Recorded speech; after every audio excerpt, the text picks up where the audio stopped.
हर school में teachers को बहुत सारी टेक्निकल प्रॉब्लम फेस करनी पड़ती है क्योंकि टीचर्स के पास टास्क ही इतने सारे होते हैं, जैसे कि lesson planning, assessment and grading, progress report, students time table, lesson planning, record keeping, parents communication, classroom management and extra. तो जिनको कंप्यूटर अच्छे से आता है वो अपने टास्क को अच्छे से रिप्रेजेंट कर लेते हैं और जिनको कंप्यूटर नहीं आता वो पीछे रह जाते हैं। तो इसी प्रॉब्लम का सॉल्यूशन निकालने के लिए हमने एक कोर्स स्टार्ट किया जो स्पेशल टीचर्स के लिए है, जो कि smart computer course for the teachers. इस कोर्स में हम आपको बताएंगे कि किस तरीके से आप अपने टास्क को स्मार्ट वे में रिप्रेजेंट कर सकते हो। तो let us start the first part of the course. First part में हम आपको बताने जा रहे हैं एक स्मार्ट ट्रिक जिसमें आप अपने पेपर की प्रॉपर सेटिंग कर सकते हैं। तो चलो देखिए कि आप वर्ड में किस तरीके से अपने पेपर की सिस्टमेटिक वे से सेटिंग कर सकते हैं। तो पेपर की प्रॉपर सेटिंग के लिए हम सबसे पहले माइक्रोसॉफ्ट वर्ड ओपन करें। Microsoft word, blank documents, this is the window of Microsoft word. अब वर्ड में टाइपिंग वर्क स्टार्ट करने से पहले हमें इसका एक प्रॉपर मार्जिन सेट करना है। हम स्टार्टिंग में मार्जिन सेट क्यों करेंगे? क्योंकि देखो कई बार मार्जिन कम होता है, कई बार ज़्यादा होता है। अगर हम पेपर की टाइपिंग वर्क कंप्लीट होने के बाद मार्जिन सेट करेंगे तो इससे क्या होगा, आपका पूरा जो पेपर की फॉर्मेटिंग है वो डिस्टर्ब हो जाएगी, फिर बाद में आपको सेटिंग करने में काफ़ी लंबा टाइम लगेगा। इसलिए मार्जिन सेट करने के लिए आपको लेआउट पे क्लिक करना है, मार्जिन पे क्लिक करना है, कस्टम मार्जिन में जाना है। Basically there are 4 option, top, left, bottom, right. यहाँ पे आपको मिनिमम 1 सेंटीमीटर मार्जिन सेट करना है चारों में, टॉप, बॉटम, लेफ्ट और राइट में। And there are 2 orientation, portrait and landscape. And what is the meaning of portrait and landscape? Portrait is the vertical position of the page and landscape is the horizontal position of the page. तो हमेशा जो typing work होता है वो portrait में होता है। That's why select portrait, then click on OK। अब मार्जिन सेट हो चुका है। अब उसके बाद सेकंड स्टेप जो होगा वो होगा आपका size, colour and style. Here you will click on home। अब साइज, स्टाइल और कलर सेट करने के लिए you will press Ctrl A। Ctrl A means select all। This is the shortcut key for select all। अब blank में ही हम select all क्यों कर रहे हैं? क्योंकि देखो इसका जो हम सेटिंग कर रहे हैं इसका इफेक्ट पूरी कंप्लीट फाइल पे होना चाहिए। और कंट्रोल ए प्रेस करने के बाद अगर आप सेटिंग करोगे, जो भी आप सेटिंग करोगे उसका इफेक्ट पूरी फाइल पे जाएगा, इसलिए हमने कंट्रोल ए प्रेस किया। इसके बाद आपको यहाँ से होम में फॉन्ट स्टाइल सेलेक्ट करना है। नॉर्मली टाइम्स न्यू रोमन ही हम सेलेक्ट करते हैं। फॉन्ट साइज 12 या 14 एज योर रिक्वायरमेंट, तो मोस्टली 12 सेलेक्ट करते हैं। ए मीन्स फॉन्ट कलर, तो टाइपिंग वर्क होता है हमेशा फॉन्ट कलर यानी कि ब्लैक में। हमने टाइम फॉन्ट स्टाइल भी सिलेक्ट कर दिया, साइज भी सेट हो गया, कलर भी सेट हो गया। मीन्स जो मार्जिन और जो स्टाइल आपने फॉर्मेटिंग सेट की है वो अब आपकी पूरी फाइल पे कंप्लीट हो चुकी है। अब बात आती है कि पेपर बनाने से पहले आप और क्या ऑप्शन सेट करके चलो। तो मैं आपको यही सजेस्ट करूंगी, अगर आपको पेपर टाइप करना है तो हमेशा टेबल की हेल्प लीजिए। और टेबल इंसर्ट कहाँ से करनी है? आपको इंसर्ट में जाइए, टेबल पे क्लिक कीजिए। यहाँ पे देखो ऑप्शन आपको दिखाई देगा कि आपको कितने कॉलम्स, कितनी रोज मेंशन करनी है। तो स्टार्टिंग में आप मिनिमम 1 रो एंड 3 कॉलम्स आप सेट करके चलोगे। अब हमने 3 कॉलम्स और 1 रो ही क्यों ली? देखो रोज तो आप टैब की हेल्प से मल्टीपल रोज इंसर्ट कर सकते हो। आप टैब प्रेस करते जाइए, रोज इंसर्ट हो। 3 कॉलम, फर्स्ट कॉलम में आप क्वेश्चन नंबर टाइप करोगे, सेकंड कॉलम में क्वेश्चन टाइप करना है, सॉरी फर्स्ट कॉलम में आप क्वेश्चन नंबर टाइप करोगे, सेकंड में क्वेश्चन टाइप करना है, थर्ड में मार्क। इसके अलावा अगर आपको बीच में मान लो क्वेश्चन के सबसेट बनाने हैं तो आप एक कॉलम और इंसर्ट कर सकते हो।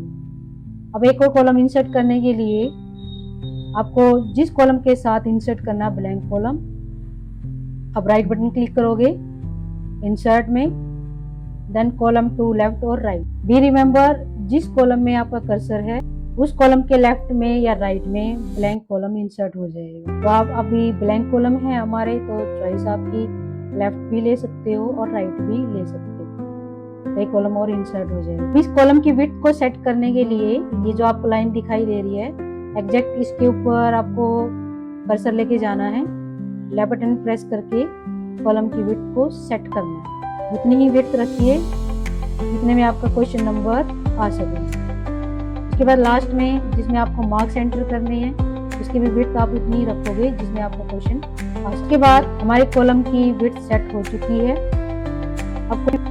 अब यहाँ पे जो टेबल हमारी बनी है इसमें total 4 columns and 4 rows. First में आप टाइप करोगे क्वेश्चन नंबर, सेकंड में इसका subset number, and in this you will type question and in this you will type the marks. तो फर्स्ट रो में आप अपने क्वेश्चन पेपर का मेन टाइटल, मेन हेडिंग देना चाहते हो। तो उसके लिए हमें करना क्या है कि जो 4 सेल हैं इसका एक सेल आपको बनाना है। और वो कैसे बनाएंगे, आप सेलेक्ट करोगे 4 सेल्स को, उसके बाद राइट बटन क्लिक, पहले select that, right button click and merge cell. Merge with the help of merge cell, you can merge multiple cells and you can convert multiple cells into single cell. So in the first row, we will write down the question paper heading. For example, I write VT1 examination and subject computer data science. तो इसमें आपने जो heading type किया है वो first row के अंदर implement किया। उसके बाद इन द नेक्स्ट रो आप क्वेश्चन अपने अकॉर्डिंग टाइप कीजिए, जो भी आपको क्वेश्चन टाइप करने हैं। फॉर एग्जांपल मैं ये क्वेश्चन पेपर बना रखा है एक सैम्पल के तौर पे। इसमें देखो फर्स्ट कॉलम में मैंने क्वेश्चन नंबर टाइप किया है, सेकंड में उसके सबसेट बनाए हैं, नेक्स्ट कॉलम में क्वेश्चन है और इसके अंदर मैंने मार्क्स टाइप किए। अब देखो टीचर्स के साथ प्रॉब्लम क्या होती है, कई बार वो जब क्वेश्चन के बाद क्वेश्चन मार्क्स टाइप करते हैं तो इनकी जो अलाइनमेंट है वो टोटली डिस्टर्ब हो जाता है। फर्स्ट मार्क्स मान लो थोड़ा आगे की तरफ है, सेकंड मार्क्स थोड़ा उसके पीछे की तरफ है, तो अलाइनमेंट प्रॉपर दिखाई नहीं देती। बट आप इस कॉलम में देखिए जितने भी मार्क्स हैं वो प्रॉपर अलाइनमेंट में है, जरा से भी आपको एक पॉइंट का भी डिफरेंस नहीं दिखेगा। ऐसी सेम क्वेश्चन नंबर है 1 2 3 सब सेट है, यहाँ पे भी देखिए इनकी अलाइनमेंट प्रॉपर है। अब इसमें आप अपने क्वेश्चंस को प्रॉपर सेट कर सकते हैं। अगर मान लो आपको क्वेश्चन के बीच में कहीं पे भी कोई भी डायग्राम, पिक्चर ऐड करनी है तो आप ऐड कर सकते हो। अगर डिलीट करना चाहो तो आप डिलीट भी कर सकते हो। जैसे कि इस क्वेश्चन में ये पिक्चर है, मैंने सपोज डिलीट कर दिया, तो अब इसका इफेक्ट बाकी क्वेश्चन पे नहीं आएगा। जो भी मार्जिन्स की प्रॉब्लम है वो इसी क्वेश्चन में आएगी, यहीं पे आप प्रॉपर सेटिंग कर सकते हो, इसका इफेक्ट बाकी इस पे नहीं पड़ेगा। अब अगर मान लो ये क्वेश्चन, ऐसी कोई भी इमेज अगर आप बीच में इंसर्ट करना चाहो किसी भी क्वेश्चन के बीच में, तो वहाँ पे भी आप ऐड कर सकते हो। फॉर एग्जांपल मुझे यहाँ पे इंसर्ट करना था तो मैंने इसको इंसर्ट किया। अब आपने देखा कि इसका इफेक्ट भी बाकी क्वेश्चन पे कुछ नहीं हुआ। तो जो भी सेटिंग है इसी सेल में होगी, इसी सेल पे इफेक्ट पड़ेगा, तो आपकी बाकी की जो फॉर्मेटिंग है, जो सेटिंग है वो डिस्टर्ब नहीं होगी। अगर आप डिलीट भी करोगे तो भी डिस्टर्ब नहीं होगी, इंसर्ट करोगे तो भी इंसर्ट डिस्टर्ब नहीं होगी। बीच में अगर आप मान लो कोई भी ब्लैंक रो इंसर्ट करना चाहो, सपोज कोई क्वेश्चन आपको इंसर्ट करना था या पिक्चर इंसर्ट करनी है या डायग्राम इंसर्ट करना है, तो आप इंसर्ट कर सकते हो। उसके लिए जहाँ पे भी आपको बीच में कोई ब्लैंक रो इंसर्ट करनी है तो आप उस रो के ऊपर राइट बटन क्लिक करोगे। राइट बटन क्लिक करने के बाद आप देखोगे यहाँ पे एक ऑप्शन आपको दिखाई देगा, वो है इंसर्ट रो अबोव या बिलो। ध्यान रहे जिस रो के ऊपर आप राइट बटन क्लिक करोगे उसी रो के अबोव या बिलो में ब्लैंक रो इंसर्ट होगी। तो सपोज मुझे नीचे चाहिए तो I will click on insert row below. अब आप यहाँ पे नेक्स्ट क्वेश्चन टाइप करके इंसर्ट कर सकते हैं। अगर मान लो ये गलती से इंसर्ट हो गई, आप डिलीट करना चाहते हो तो राइट बटन क्लिक कीजिए, उसके बाद डिलीट सेल पे क्लिक करना है, delete entire row, then okay, तो वो रो आपकी डिलीट हो जाएगी। अब कंप्लीट पेपर टाइपिंग के बाद, टेबल बनाने के बाद सपोज ये जो बॉर्डर दिखाई आपको दे रहा है, ये प्रिंटिंग में नहीं लाना हमें, क्योंकि देखो जो क्वेश्चन पेपर होते हैं वो कंप्लीट विदाउट बॉर्डर होते हैं, तो ये बॉर्डर आपको हाइड करना है। उसके लिए फर्स्ट आप क्लिक करोगे टेबल के ग्रिड पॉइंट पे। इससे क्या होगा, इस पॉइंट्स पे क्लिक करने के बाद आपकी कंप्लीट टेबल सिलेक्ट हो जाएगी। टेबल सिलेक्ट करने के बाद आपको ऊपर मेनू बार में 2 ऑप्शन दिखाई देंगे, table design and table layout. अब आपको टेबल डिजाइन पे क्लिक करना है। टेबल डिजाइन पे क्लिक करने के बाद एक बॉर्डर्स आपको ऑप्शन दिखाई देगा, यहाँ पे आपको क्लिक करना है। After that click on no border. अब आप देखो कि जो बॉर्डर था वो हाइड हो चुका है, हमें बॉर्डर दिखाई नहीं दे रहा।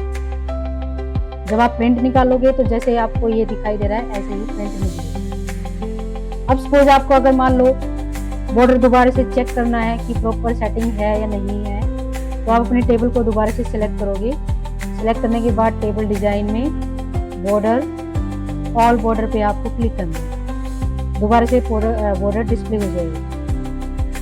अब बॉर्डर की अगर आपको कोई सेटिंग चेक करनी है, चेंज करना है, या कोई रो इंसर्ट करनी है, रो डिलीट करनी है, या कॉलम इंसर्ट करना है, या कॉलम डिलीट करना है, तो आप दोबारा से इसमें सेटिंग कर सकते हो। अब आफ्टर कंप्लीट सेटिंग फिर बॉर्डर हाइड करना है, तो दोबारा से सेलेक्ट कीजिए टेबल पे, बॉर्डर्स पे क्लिक कीजिए और आपको नो बॉर्डर पे दोबारा से क्लिक करना है।